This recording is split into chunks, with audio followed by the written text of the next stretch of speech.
Hello, I'm Mark from Moonstone Publications.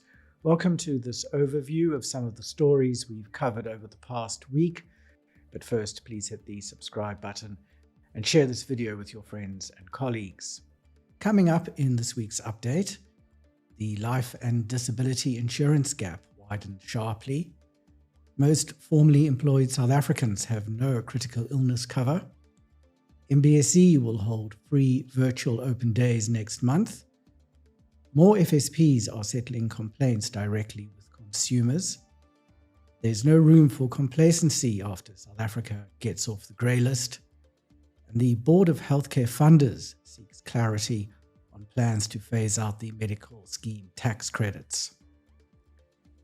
South Africa's life and disability insurance shortfall has widened sharply, leaving most households dangerously underinsured.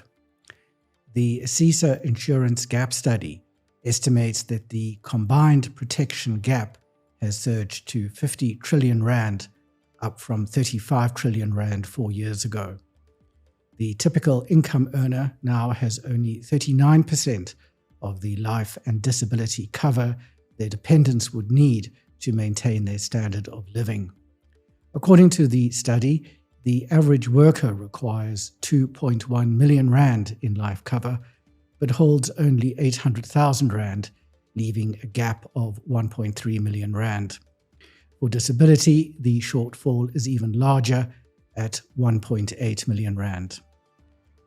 The triennial gap study assessed critical illness cover for the first time this year. It found that more than 85% of formerly employed South Africans have no critical illness cover. Actuarial projections suggest that this year alone, more than 24,000 employees will be diagnosed with a critical illness. The country's 16 million formerly employed workers collectively earn about 4 trillion rand a year, but hold only 1.1 trillion rand in critical illness insurance, a coverage ratio of only 26%. Moonstone Business School of Excellence will hold free virtual open days from the 11th to the 13th of November to help current and aspiring financial professionals plan their next career steps. The sessions offer a practical way to assess MBSE's accredited qualifications, finance, compliance, and financial advice, and speak directly with program coordinators. Each session includes program overviews, guidance on part-time and flexible study options, and a virtual tour of MBSE's online learning environment. The FAIS Ombud has welcomed a notable decline in complaints brought against large financial services providers, crediting a growing tendency for firms to settle disputes directly with customers.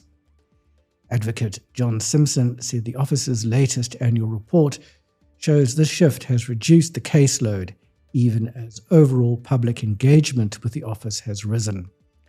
When the Ombud evaluated the 10 largest FSPs over the past 3 years, it found an average annual reduction of 31% in complaints opened against them. Simpson said providers confirmed they are settling matters and informing consumers about the Ombud when disputes remain unresolved. South Africa's removal from the grey list is a meaningful milestone, but preparations are already underway for the Financial Action Task Force's mutual evaluation, expected to start in the first half of next year. The upcoming review will test the effectiveness of South Africa's anti-money laundering systems with a stronger focus on measurable outcomes such as investigations, prosecutions, and sanctions.